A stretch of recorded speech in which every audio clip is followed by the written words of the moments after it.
So, for those of you that don't know, I tweeted at Semito. I'm like, let's actually look at the Twitter. And I was like, he feels like the Trump of the Overwatch community. He gets the masses to echo unjustified brick hate until Blizzard cowardly agrees to it. Nothing he talks about is for the better of Overwatch as a whole, only for himself. All heroes need to be viable, not just the ones you like. He kind of took offense to this. I don't know why. It's what he does. He's a content creator, and the biggest content is going to be hating and complaining and whining. That's what gets you there. And I was like, all right. So I said niche heroes are a flawed concept, and everyone's like, you're stupid, Chro. What's wrong with you? And I'm like, I guess I have to tell everyone why they're wrong again. Even though I posted, why didn't they read my blog? They should have seen my blog, right? I know, no one reads that shit. But it brings on a very large topic, and it's really funny because I go over so many points that I've already gone over before. Like, I'm going to reference like 4 or 5 of my blogs. That looks better, right? Does the tough look up better or covered up better? 1 for tough, 2 for slick. Is this better? Or is this better?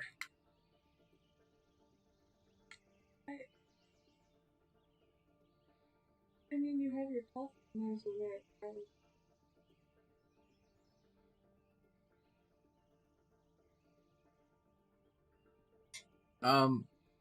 I see 2 1s and 2 2s. I forget which one is which, so it's tuft.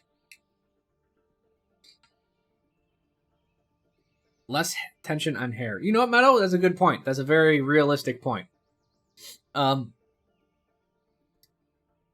So here's my post. We're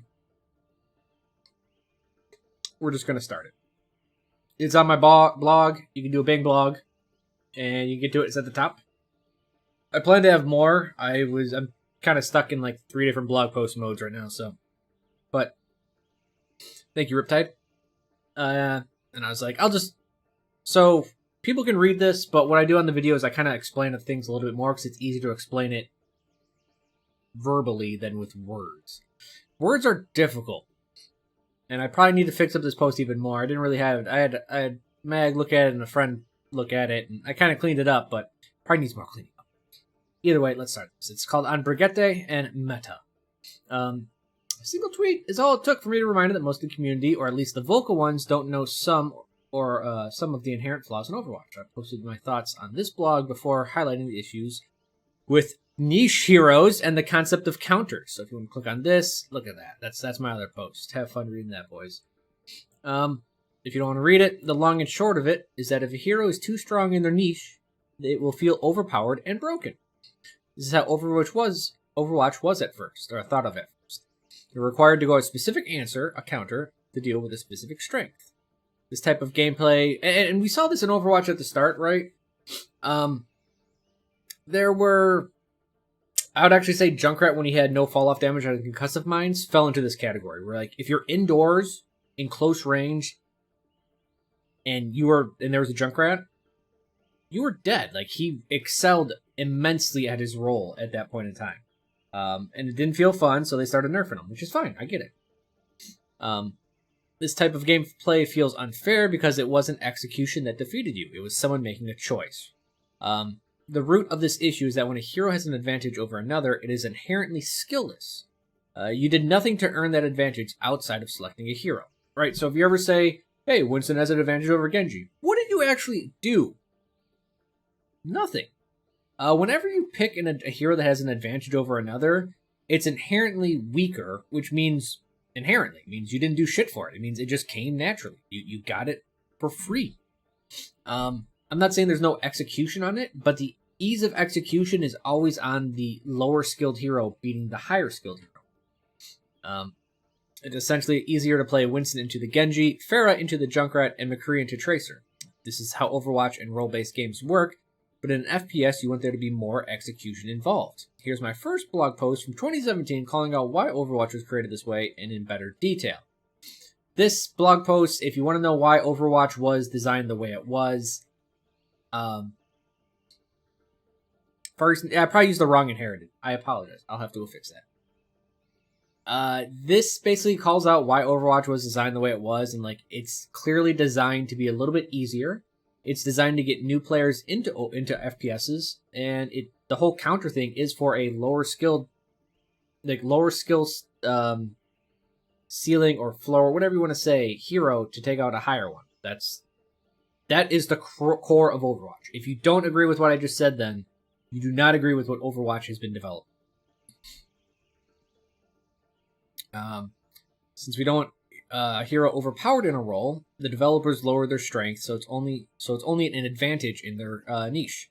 So basically, we don't want someone overpowered in their role, but we do want them powered, right? So that opens them up to being able to be beaten by other heroes. So now it's possible to outplay them at their strength, and you start that question.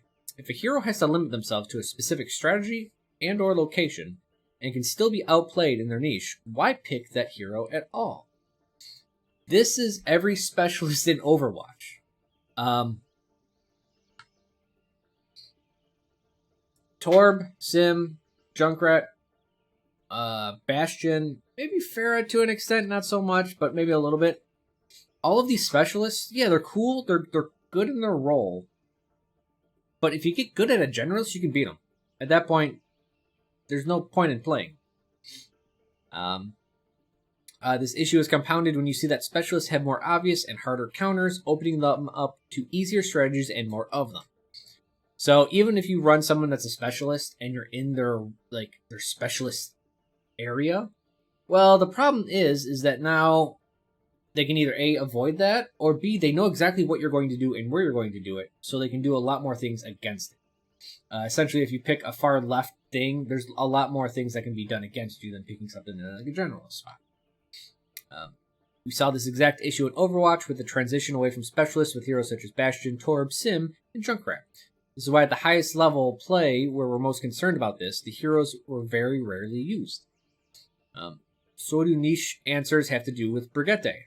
Simply, she's so strong in her niche that it stops entire strategies by herself. So this is what everyone complains about, but they don't want to say it. Why everyone hates Brig is because she's so good at anti-dive. If she exists, you cannot run dive. Okay. Is that bad or good? We don't know, but let's continue. While she follows Overwatch's core design of countering, players got comfortable with dive strategy and hate the new strategy she forces. I want to be clear that by players, I mean the vocal minority. Know that these same players didn't complain about Brigitte when Genji got buffed, which they should have because Brigitte was still excelled in her niche. It's very strange that she could still stop dive as a whole, but as Genji players started to have better ladder games, the complaints about her stopped. Almost as if the majority of the vocal players don't care about balance of Overwatch, just the balance of their games. The truth is these players don't hate the Brig buff. What they hate is Brigitte being played because of the buff makes her seem more viable. It's the existence of Brigitte that's the primary issue. This is Samito in a nutshell.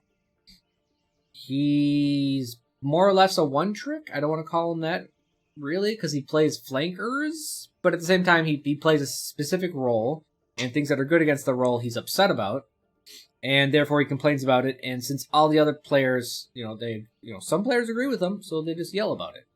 But they stopped complaining when Genji got buffed, which didn't change Brig at all. It actually didn't change the meta at all, really, outside of just people running Genji and Ana all the time, and you were almost forced to run Brig because it was the only thing I could deal with them.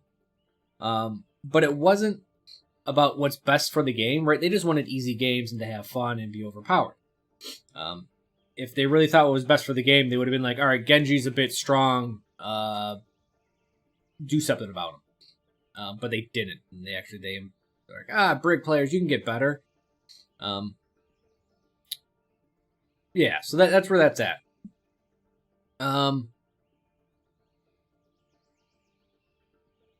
But understand that the main issue is still that Brig is really, really good at what she does, to the point where she doesn't need any help. Like, you don't have to run 2 or 3 heroes in tandem with her. You can just run her. And everyone liked Dive, but now with Brig around and Dive being unable to be played, what people are doing is they're just playing double shield. And they're like, oh, Brig caused it. And here comes like the part that everyone really needs to internalize and understand. Also, last line. While I don't agree with their complaining, it's important to know where your audience is coming from so that we can properly address what they feel. I think Jeff said something about this. Like, players, I think it was Jeff on Seagull Stream. He's like, players are good at identifying issues because they're going to tell you what they feel, but they're really shit at telling you how to solve them. So we have to understand, like, we have to listen to how people feel and be like, all right, let's find the core reason of this, and that's kind of what I'm doing in this whole thing right here. So while you might not agree with someone, if like 5% of your population is complaining about something, you can at least listen and try to understand where they're coming from, and then kind of look at that and see if it's really an issue. But here comes the really important part. This is where everyone needs to be unbiased as possible.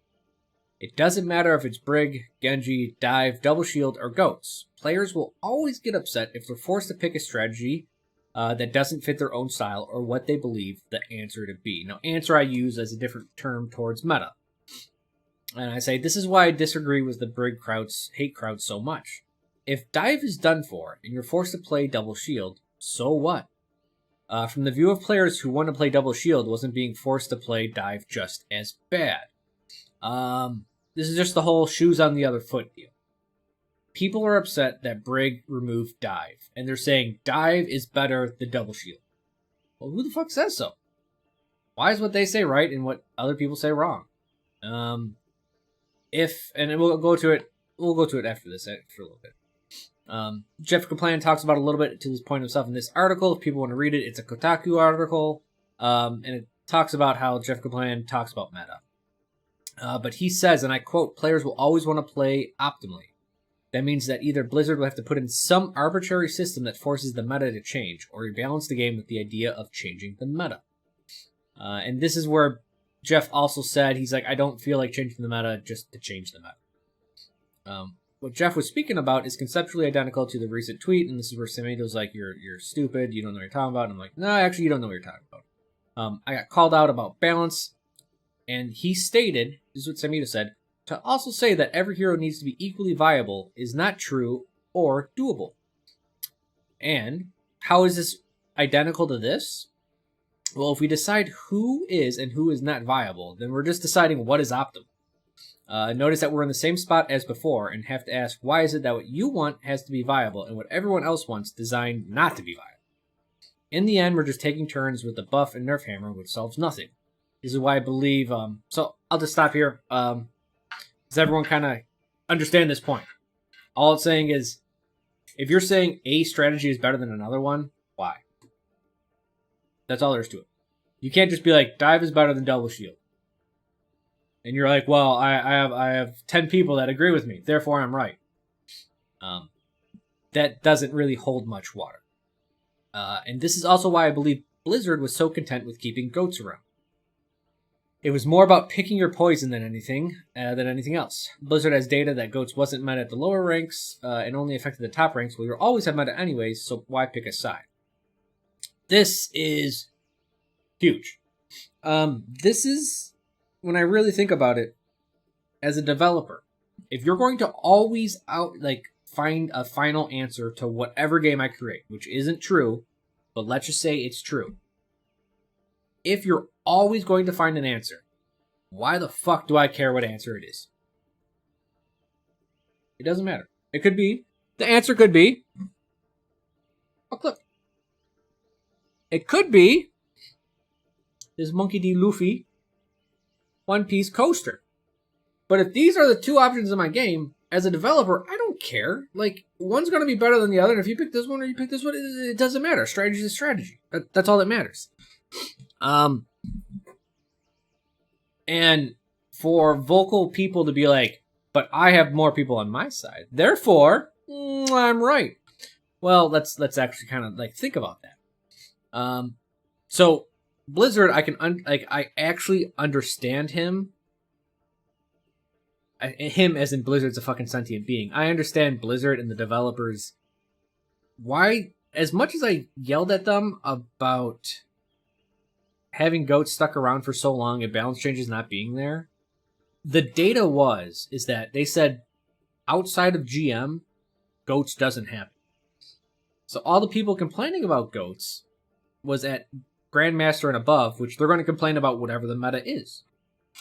And they're just like, look, if we nerf goats, you just do another thing, and that's going to be the issue. And then if you nerf that, it's going to be the other issue. They're like, let's pick our poison. Deal with goats. Everyone else is going to have a fun game.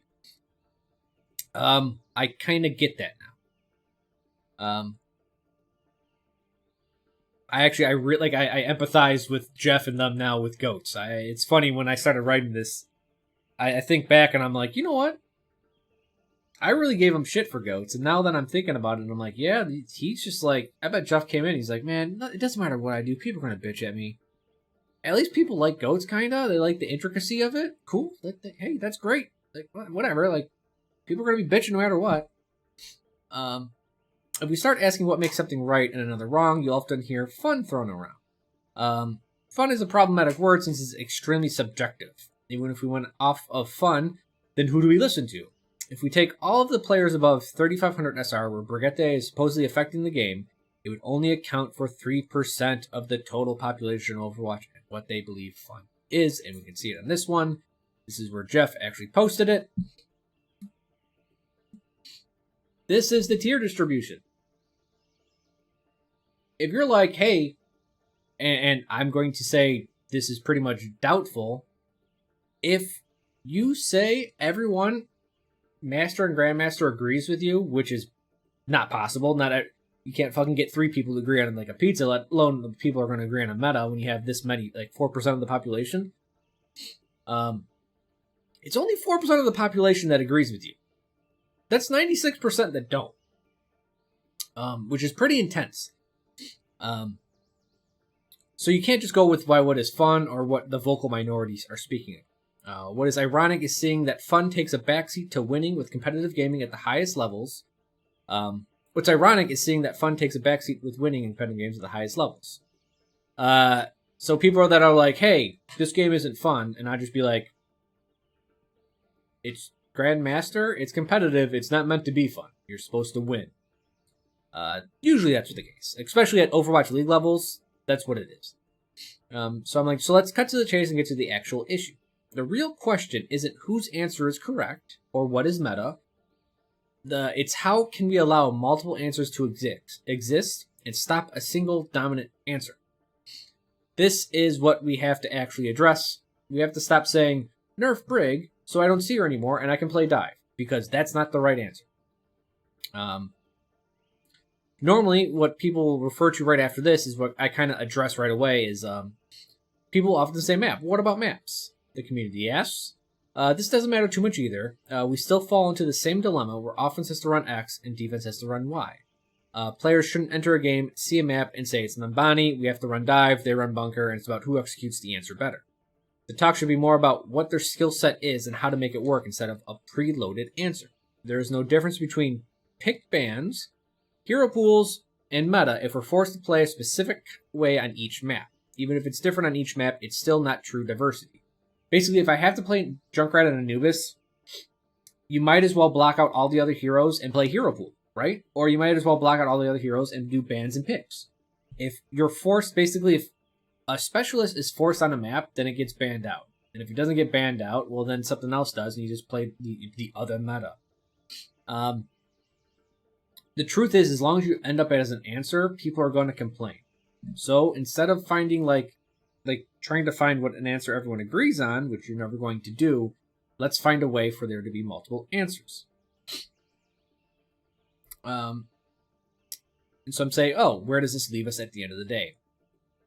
If anyone studies philosophy, they'll understand this point because how much it sucks. Like most philosophy, the issue is in attempting to implement it. As mentioned before, even if we perfectly balance the game, strategies would emerge that are perceived to be the best, and that's what would be ran most often. We can still attempt to balance the game to a point where player skill set will determine what they do instead of any meta influence. The one personal note I had here is I still think a majority of players train in similar ways, so we'll see a shift to a single meta eventually. I think that's just the way humans work, and the way players work is they're like, oh, I do this to train, and some other people be like, oh, let's do that to train, and all of a sudden, even though you have people with different skill sets, like some guy can play Hanzo and some guy can play Soldier, eventually they will merge closer and closer to closer and closer to kind of the same thing. Not that will always happen or it's definitive, but I think that's just the human nature of things. So, is there a cure-all for this? Firstly, we need to move specialists closer to the generalists and make strong generalists weaker in a way that opens them up to more strategies. No amount of maps nor new systems can replace good old-fashioned balanced heroes. New heroes such as Ashe and Sigma are examples of strong generalists that need more weakness. I make a point, not just making their weaknesses greater like what we've recently seen with the Widowmaker's HP change. Widowmaker's HP change did not open up any new strategies against her. They just made the strategies against her better. Which is what we don't want. We don't want an answer, right? That just makes an answer stronger. What we want are multiple answers. So these strong generalists, we need to make them weaker in areas that people are like, Widowmaker has lower HP now? Yes, Widowmaker's at 175 hit points right now in live. And this just opens her up to, targets that don't deal, like, basically the big damage break numbers. So, not 120 damage or 70 damage, it doesn't change the damage break on. What does change the damage break on? Winston, Genji, Tracer. Heroes that attack quick and shoot, like, a lot of stuff and do damage very quickly. So we don't want that. What we want are more strategies available to them. And then on the opposite end, we've already moved most specialists to be more generalists. So Sim, Torb, Junkrat, Bastion. I'm a Junkrat streamer, so I'll just tell you Junkrat right now. The increasing his concussive mine throw speed, that's moved towards the generalist. His attack animation, like the projectile speed, that getting increased, was a generalist. Making it less like stay on the ground, that's a move towards generalist, right? He gets less an area denial, but he gets more consistency, which moves him more to being good all over the map instead of specific places. And we've seen this time and time again with Torb, Sim, and Bastion. I want to be clear, I am not advocating for all heroes to be generalist. I'm not trying to get things to be very bland and everyone seem the same. There is a sweet spot where you can have a niche and still be good overall. The main reason we have to make such drastic changes from Overwatch's core idea, which is the counter system, is because while other games can keep niche heroes, they also provide methods that allow them to be picked in an environment where it's guaranteed to be strong. So here's the thing. If you want specialists, then you have to allow them to be overwhelmingly strong in their area. If not, you have to just completely fuck off and allow them to be generalists with a little bit of a specialist degree. Something in the Overwatch community wouldn't allow Brigitte. If something is too strong in their role and there's nothing you can do against it besides run it, people will complain. Which is funny because when you think about MOBAs and whatnot, sometimes you get outdrafted. I'm going to talk about that in a second. But basically the concept is I line up my picks and my bans specifically to like kind of make you do a strategy. And then maybe my last pick, after no one can do anything about it, I pick a very, very specialist hero that is normally seen as very weak, but in this specific scenario is amazingly strong. Now in other games, you can't do shit about that. The heroes have been picked. You have to play with that. You cannot swap your heroes. So you have to be, like, emotionally and design-wise okay with a hero being ridiculously overpowered in specific scenarios. But as in Overwatch, the community does not allow that at all. We do not want that. Because it's an FPS, there's this concept of there needs to be execution and skill and mechanics involved, and there shouldn't just be an answer and you just win no matter what. So MOBAs use a pick ban system which allows teams an option to line up niche hero picks at the end where the enemy has little response to it. They call it being outdrafted, and you'll notice that it has the same feeling as when hard counters appear in Overwatch. The most important detail about other game genres is that they have more points of balance where an outdraft happens. They can attempt to recover by skill, talent, item specialization, whereas heroes in Overwatch are the skills, talents, and items. Refer to my other blog post where I go into great detail on this topic. Because Overwatch doesn't have these multiple balancing points like most other games, you're going to have issues reaching perfect balance. But that doesn't mean we have to give up on attempting to do so. I wish I had a Rubik's Cube, because when I talk about balance, the Rubik's Cube is like a really good analogy. Because if you think about Overwatch, you really only have like one axis of balance. I can change my hero. And if that doesn't fit the role, well, I gotta change the hero. And what else can I change? Nothing. While other games, like, oh, I changed my hero. I changed the item that they're using. I changed their talents and perks. I changed, their specialization. And you can get a really unique answer and a very specific answer in case something you're lacking. In case your team is lacking something. So you always have an ability, not that it always works, but you always have an ability to attempt to, like, get out of an outdraft.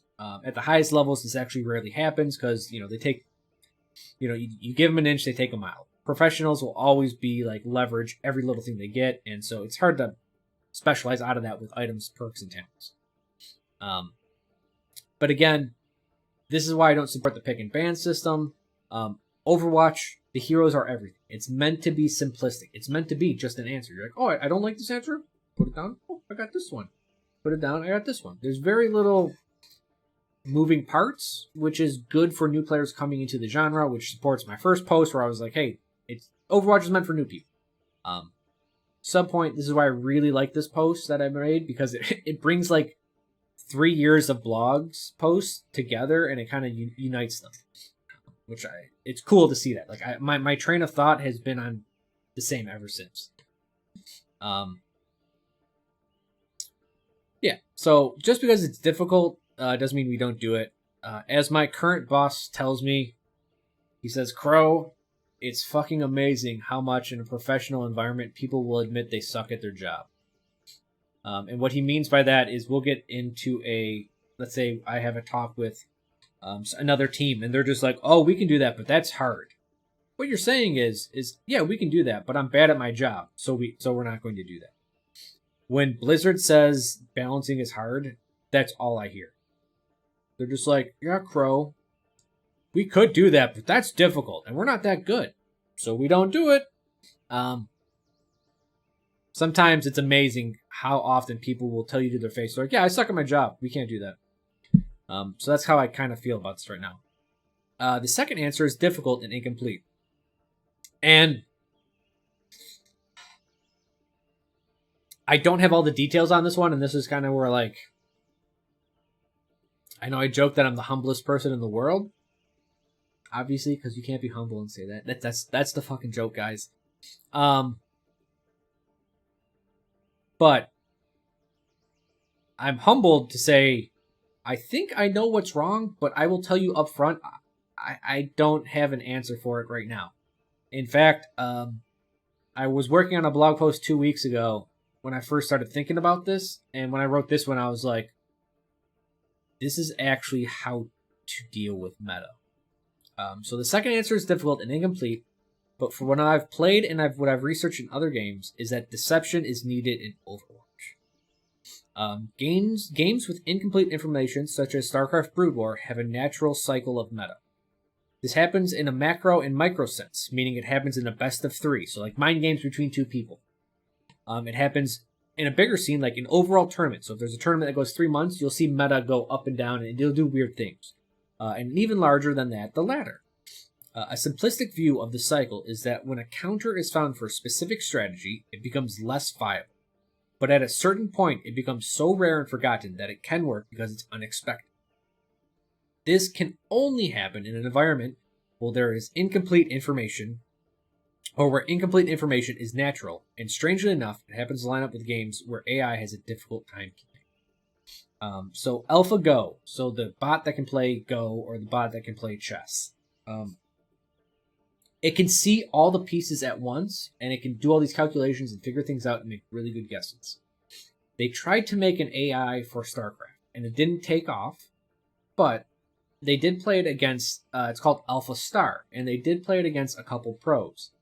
Now, I think it did beat one pro, but understand it was a pro, it was playing on a specific map, and the professional player played an off race. Like, it was rigged for the AI, and it still lost a bit. And the big issue was, AIs have a really hard time when they can't see all the pieces. So Go and chess, you always see the pieces the entire time. But when it came to StarCraft, you have the fog of war. All of a sudden, it doesn't fucking know. Now, if it has sight of people, then it can make really good decisions. But as soon as the fog of war hits, it's very bad. And I'm probably going to research more of that and where AIs are good and bad at certain games and see how those metas exist. And I can just continue. Because I'm talking about nearly all RTS games have a fog of war that stops you from knowing exactly what's going on. On Overwatch, we have the exact opposite. After a brief period of time, we see all the heroes the enemy is running, and because Overwatch is meant to be simplistic, we almost always know what they're going to do. Remember how I said the cube? And I'm like, oh, if this hero's a wrong answer, put it down, pick up another one. Well, the problem is, if you see all the cubes I'm holding, I'll do the meme. Oh, can I hold all these cubes? Well, you know exactly what I'm doing. It's a very simplistic thing. And it's not like I can immediately change and do something else. There is very, if no levels of deception in Overwatch.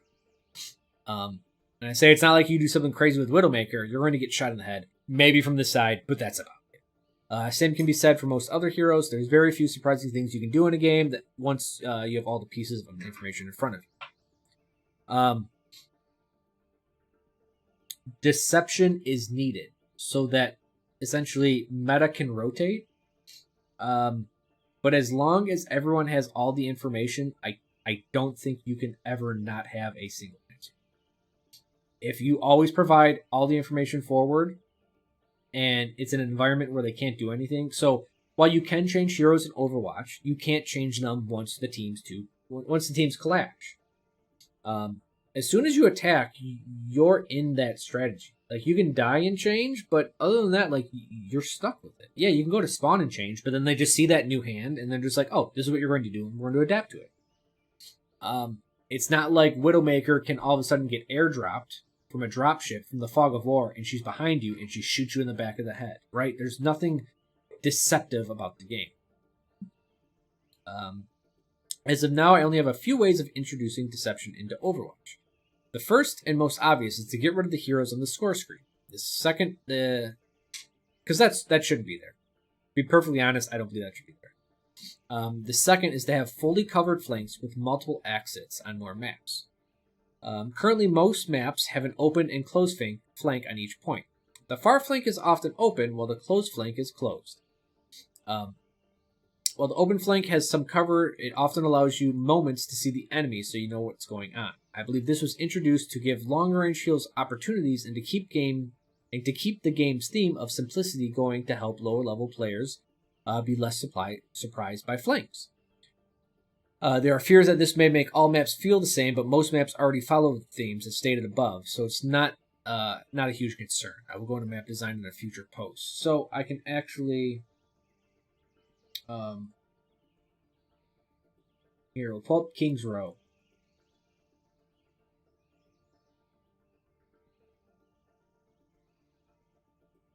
What do I mean by an open and closed flank? So, we can do it on King's Row. The perfect example is any King of the Hill map. Any control point. I hate how this actually moves my shit over. That's really annoying. So, here's King's Row. Here's the first point. You come out of spawn. Here you are. By an open flank, I mean this flank. You see how it's all open area? Hit scan can definitely shoot you the entire time. But at the same time, you're giving away information of what's going on. It's not like someone can appear in this back flank all of a sudden. You'll see them cross over here. You'll see them walk over this way, right? You get bits and pieces of information the whole way. While the close flank, which is enclosed, right? You actually can't see in it. It's very quick. It's very hidden. You can do sneaky stuff. But it comes at a risk in this point because it's closed in area. You're a little bit more committed, stuff like that. Closer in, tanks are more viable. Everything gets more viable, stuff like that. So, essentially, what the best way to add deception would be to close off the long flank. It's essentially allow players to get back here, and you don't know what they're running. You don't know what exit they're going to come out of. You don't know what's going to happen. You're going to have to be maybe a little aggressive and poke in and see what's going on, try to get some answers. But if you just sit back, like what a lot of people on defense do now, anything could happen. This is one way to add deception. Now, like I said, a better way to look at this, Nepal is a prime example of this design. If you guys want to know how to make Overwatch maps, here it is. We'll go to this one. You have an open flank with an environmental hazard. You have a closed flank with no environmental hazard. The closed flank is all enclosed. There's usually some health packs, but usually the big health pack is on the more environmental hazard side. And there's 3 paths basically to mid. You have a closed flank, an open flank, and a primary, just main area. You'll look at this one. Open flank, a little bit of health packs. Actually, technically, the way I define open and closed is on how its degree of cover to the point. I believe actually this map breaks it a little bit, but you do have a closed area way to get to the point, and technically you have a third point here. Technically the third point's in the middle. You got an open flank, you got a closed flank, and then you got the main. Environmental hazard, health pack. Look at this one, closed flank. The right side is completely enclosed. You have some health packs, but it's enclosed the entire way. Oh, actually, sorry. I was thinking of this was the wrong map. I apologize. This is the one that really sticks to it. So you have a closed flank on the right side. I was confused. I was thinking this was the next one. You have an entire closed flank here, some health packs, but you're basically hidden all the way to the point, so no one can shoot you. But you do get a glimpse down this hallway, and you can get glimpses down this hallway. So while it is closed, you do get some data. Then you have the open flank, environmental hazard, health pack. Little to no cover, but it's farther away. This is the one that I was thinking of at first. You actually have the middle path that's enclosed, but basically open flank, health pack over here, environmental hazard, yada yada yada. Like rinse and repeat. This is how Overwatch maps are designed.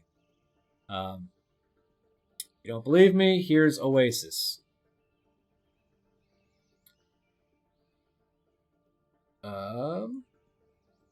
This technically has like 2-ish open flanks, but open flank, you get very little data. You can see him here or here for a second, but then you can see him over here, right, where they flank. This has environmental hazards on both sides, which makes it a little different, but still.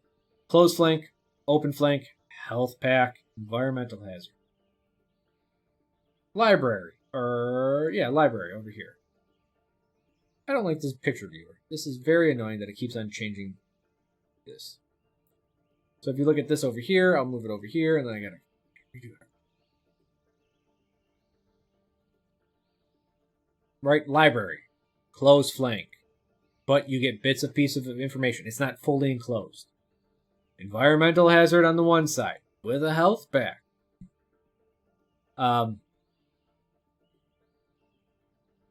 I could go over most maps like this, and that's what it is. So people are like, you can't have closed flanks on every map and have them. Every map's going to be the same then. And I'll be like, look, I'm going to make a post about maps, and I'll show you that a lot of them adhere to the same concept. And in closing, it's coincidental that I have another post lined up to talk about deception, which I plan to look at more. But I believe I've identified an issue with how meta develops in Overwatch. The sad part is, at the end of the day, it doesn't matter what meta is dominant. Some players will love it, others will hate it. As far as developers are concerned, you're screwed either way, so why pick a side? Neither dive nor double shield are looked upon favorably by everyone, so do we take a vote or do we try to implement ways for a meta to develop on its own? I'm firmly in the belief that we need to start looking at ways to change Overwatch at its core to support more varied compositions and not play favorites. This doesn't mean we give up on balancing. We need to attempt to make heroes more viable, but to blatantly hate a hero, that's fine. What? We need to attempt to make more heroes viable, but to blatantly hate a hero, that's fine in 99% of the games, thinking that it's going to solve all of our issues, is not the right way to go. The increased hate does nothing for the game, it only lowers overall viewership in some childish tantrum until Blizzard gives into the vocal minority. If your hero isn't viable in the current meta, do what the rest of us do. Keep playing and find a way around it.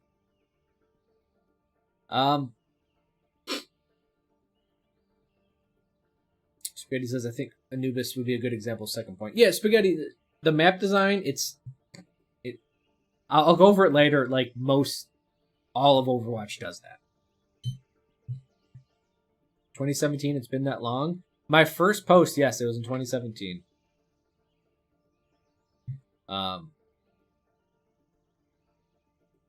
Yeah, so that's kind of what I have, guys.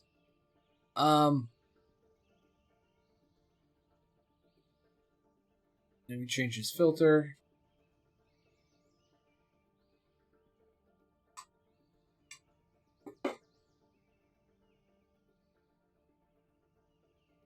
There we go.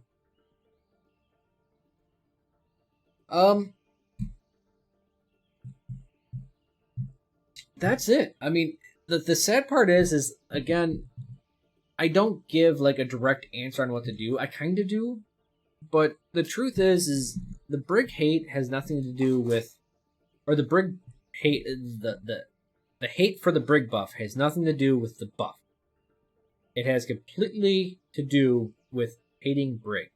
And as she becomes more viable, perception or actual viability, she's going to change the game to be more anti-dive and replace it with double shield. Now, the vocal people don't like double shield. Now, the problem is we can't say if double shield or dive is any better than either one. They're two strategies. They're both the same. If you like one, you don't like the other, good job. That's your fucking opinion. No one cares. Overall, do we take a vote? Why are we spending any time on this when we could start actually dealing with the real issue? That's what my post is getting at.